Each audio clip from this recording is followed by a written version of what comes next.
Today we are covering the emotional drivers behind ovarian cysts.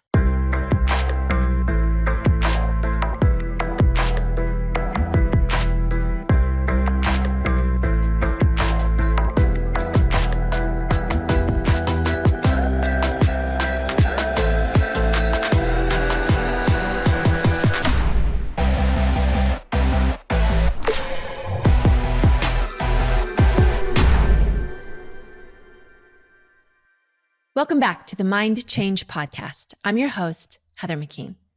Please take a moment to like, subscribe, download, and comment.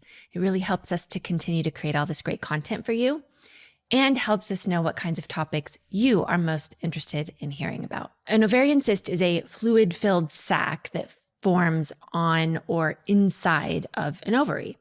They're quite common, especially in women of reproductive age, and they're often harmless, causing no symptoms. In fact, many cysts go away on their own without treatment. Ovarian cysts can become problematic if they rupture or begin to interfere with daily life. Some of the symptoms include pelvic pain, bloating or a feeling of fullness, pain during intercourse, irregular periods, frequent urination, or sometimes sudden severe pain in the case of a rupture or a torsion. Now, again, cyst formation is likely a very normal part of the menstrual process. But in this day and age, we have access to much more diagnostic equipment and procedures. So finding cysts has become much more common. Having a cyst is not necessarily a problem until it is, or we make it one. Fear, worry, catastrophic thinking, negative imagery, or speech can often make conditions worse. Occasional cysts should be met with love, care, gratitude that your body is doing what it needs to do to function optimally. If the cyst worsens or they become chronic, we are likely dealing with a message from the body that isn't being heard. For women, ovaries represent creation. They are a part of the reproductive system, but they also symbolize the ability to create, nurture, bring forth new life, whether physically, emotionally, or creatively. Let's take a look into some of the possible childhood environments that could contribute to the formation of ovarian cysts later in life. As a child, you may have received the message or perceived that being a woman was somehow inferior or less than. This creates a subconscious rejection of the feminine and therefore ourselves at a fundamental level. It's possible that you grew up in a home or environment that was misogynistic or negatively patriarchal. This often comes from a man, could be a father, uncle, grandfather, brother, or even a coach or other male authority figure in your life. And negatively, they would have been operating from an unhealthy or wounded masculine, and therefore viewed femininity as weak, vulnerable, or threatening, and therefore tried to suppress or control the women in their lives. But this can also come from a female role model, mother, grandmother, sister, aunt, or other influential woman. In that case, the woman may be operating from a place of hurt, pain, bitterness, or resentment. They may have been communicated to that men were unsafe or were only out for one thing or weren't to be relied upon or trusted. Another possible driver is if your mother had a very dominant or controlling nature and wasn't very nurturing, and treated your father like a child. Maybe she was demeaning or name calling or bitter. And those are other things that could be contributing to a rejection of the feminine. Growing up, you may have felt like an outsider in the family, or if the family was emotionally distant or dismissive, this would have left you feeling love deprived, and yet ashamed for even having that need in the first place, thinking that it meant there was something uniquely wrong with you. These people would experience deep loneliness as a yearning for connection. And that would manifest in children, but also later on as adults. You or someone close to you may have experienced sexual exploitation or been exposed to sexual paraphernalia or sexualized at a young age or suffered sexual abuse. Or it's possible that you may have also endured shame around your sexuality, particularly from your family members or your father. This can often happen in strongly religious environments where the onus or responsibility for purity is put on the young women, somehow suggesting that they were the problem if men struggled sexually. Another driver could be that you grew up perceiving that your mother was miserable in her maternal functioning. She may have had deep issues with her own mother or with being a mother that are being passed down. Maybe your mother held her children responsible for her feeling of lack of purpose, meaning, or career. Or if your mother somehow communicated verbally or non-verbally that motherhood was a sacrifice or was hard and unfulfilling. Those things could also contribute to a deep wound in the feminine. Also, if your mother treated you as a confidant or vented to you with regard to her unhappiness or dissatisfaction with your father, that is very damaging to the early conceptions around male and female role models. Your early experiences may have taught you that stepping into your personal power leads to trouble, either because you saw it being misused by others, or because you were made to believe that asserting yourself would cause harm or chaos, or wasn't the role of a woman. Another possible driver is that your relationship with your father was complicated. Now, there are commonly two extremes that contribute to this condition. So either your father was very dominating, controlling, and used his power to frighten or subdue, or maybe he played the submissive role to a dominating female. He would have come across as checked out, weak, submissive, or disengaged. So either one of those extremes would create a significant imbalance in the masculine and feminine energy held within. You may have been made to believe that women have to obey, listen, and always compromise for the sake of others' needs, emotional, physical, or intimate. This could have been due to watching your own mother find her worth or value through sacrifice, performance, or people-pleasing, or through your own personal experience with that. As an adult, these childhood environments and more can lead to further manifestations. For instance, women with this particular subconscious bent will often be drawn toward more of the same. So these childhood experiences create deeply held beliefs and unique filters for the way you see the world. So you'll be unconsciously drawn to stories of women being used, abused, and mishandled. Your bias will continue to look for proof all around you. And while there are very real instances and issues of struggles unique to women, you will find unintentionally that you're filtering any of the good that might come along with the masculine-feminine balance. You may feel a deep frustration and resentment toward the way that women are treated in a male-dominated world. And this struggle may have been influenced by your own mother's frustrations or the frustrations of the women around you.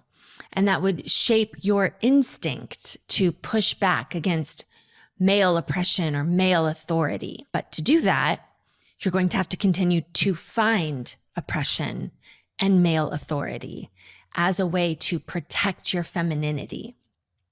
And maybe your only experience with doing that. And then again, your experiences with your own father or societal norms may have reinforced this resistance. And that often leaves people feeling even more angry and exhausted by the fight. If you're looking for a fight, you will find the fight all around you. Another possible adult manifestation is that you have deep internal conflicts about your creative power. You may feel stuck, uninspired, or exhausted by being a woman. This may also show up as a form of incompetence. So you desperately want to do or create something outside of your realm of experience, but you do not know what it's going to take or how to bring it into existence. And therefore, it just circles you back into not even starting something. You may be someone who often feels overlooked, undervalued, or unseen. You have a great desire and need to be respected and feel like that's being prevented by forces outside of your control. This means that you may have a tendency to take advantage of others, be unwilling to accept different perspectives or people, and put others down, whether consciously or unconsciously. In some cases, this can lead you to being a dismissive, critical, or harmful person to those around you. You may find yourself deeply conflicted about and inadequate feeling in the sexual aspect of your being. You may feel that you somehow don't measure up, or that you in no way want to measure up to the erotic role. Or you may be in an unsatisfying sexual relationship. The sex may not be enjoyable, or you feel that your own needs are not being met, but you don't feel able to communicate these feelings. Remember that metaphorically, the ovaries represent our ability to birth or bring things into existence. That can manifest in careers. So you become power avoidant or afraid of your own personal potency for the fear of what would happen if that were released. It can also manifest when you're having difficulty giving birth to identity or destiny or creativity or ideas and dreams, and rather feel like a victim to your environment or surroundings. If you're married, it could be that your ovaries are representing a problem with your spouse. You may perceive significant rejection coming from your spouse figure, leading to a deep pain and self-questioning regarding your nature as a feminine intimate. It could have come from infidelity or even a significant hurt that you have been unable to let go of with your spouse. It's also possible that if you're strongly holding a masculine presence to stay safe in an unsafe world, it's not actually allowing you to connect to your partner in a balanced way. This leaves you feeling like your needs are unmet, but you also don't feel safe letting a man into your intimate world. Feelings of resentment may have become overwhelming, leaving you deeply affected by the unfair treatment or behavior of others, particularly in your relationships with your mother or your spousal partner. You may often feel powerless to set boundaries, which only adds to your frustration. Often there is a strong urge to push back against the expectations and judgments placed on you by influential people, especially in those positions of authority. So you may be perceiving authority figures in your life as unsafe, as people who don't respect boundaries or issues. And of course, if that's something you're constantly looking for, we will either find it or sometimes even create that environment. It's possible that your mother or another significant female figure that's happening in your life right now. So this could be a boss, a coworker, or someone else is serving as a painful reminder of the struggles and disempowerment that women face. It's possible that you have encountered controlling or abusive individuals that even further reinforce these feelings. Another possible driver is that you lack personal space and interacting with people exhausts you. And that's a direct result of poor boundaries, which we often learn to hold in childhood and then carry that through in our adult life. A very common driver for ovarian cysts is a conflict around motherhood. So if you do not yet have children, you may be in deep conflict about motherhood and how you would carry that out. The thought of being or becoming a mother brings up mixed emotions, leaving you feeling uncertain about what you truly want. Your choices may be driven by an underlying frustration and sense of loss, rather than a clear, confident decision. You might have an urge to have children, but this need for a child might just be a direct result of feeling lonely, incomplete, inadequate, or the feeling of needing to be needed and to feel like you have a purpose that adds value and identity to your life. It's possible that you may crave renewal and change, but feel like having children may hold you back from fully embracing your creativity and your sense of adventure. In addition, you may not be ready to become pregnant due to deep unconscious fears and traumas from your own childhood experience or from ancestral trauma that you are carrying. If you are already a mother, you may be struggling with that role, You may feel exploited or inadequate as a mother, or deeply resent and fear the maternal role and that aspect of yourself. If you have unresolved trauma around masculine and feminine roles, you may be subconsciously conflicted about what you're passing down to your own children. You may be unintentionally recreating childhood events or environments within your own family that you hated from your own adolescence. You want to do something different, but don't feel like you have the resources. This may lead you to look for someone or something else to blame for these things that are going wrong in your family. If you have many children, you might possibly be feeling guilty over the number of children you have, or have been made to feel guilty about it. You might question whether you have enough love, resources, or time to adequately care for each child in the way that they may need it. Now, giving birth isn't always a literal concept. Symbolically, it might be a project, a business, or an idea that is your baby. And you've poured an enormous amount of time and energy into nurturing this thing. So if something that you have nurtured and cared about and brought into existence is struggling in some way, your ovaries might be telling that story. Or if you've had a dream or desire that is yet to be fulfilled or acted upon, you may feel powerless and believe that it's too late. And that can often turn into a deep-seated resentment. Sometimes ovarian cysts represent a child that you dreamed of having with a specific partner that you're no longer with, or the life that you had envisioned with that past partner that never came to be. That unfulfilled creation may now manifest physically as the cyst, as a reminder of what never was realized. Now, it's important to recognize that soft tissues reflect deep-seated mental patterns within our body. And over time, negative thoughts and emotions can take shape in a physical way. So the ovarian cysts might be communicating that it's time for you to open up, to begin to communicate honestly with yourself, your spouse, or a family member. It's time to express your true feelings. And the ovarian cysts might be communicating to you to stop suppressing what you have known deep down, that deep feminine, intimate knowledge, but somehow you've been disconnected from it, or you've been hesitant to acknowledge it or to share it with others. Now, as with most conditions, we hold on to them because they also give us something.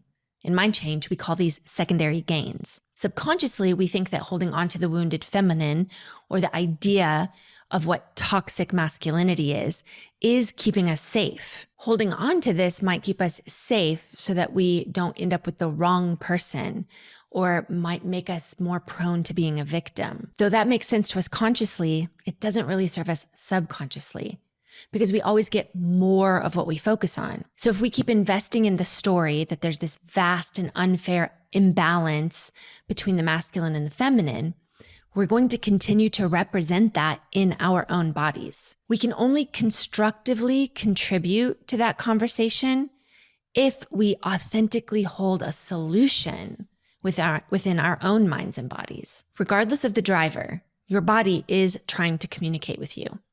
The question stays the same. Are you ready to listen? Well, that is all for today. I look forward to seeing you next time.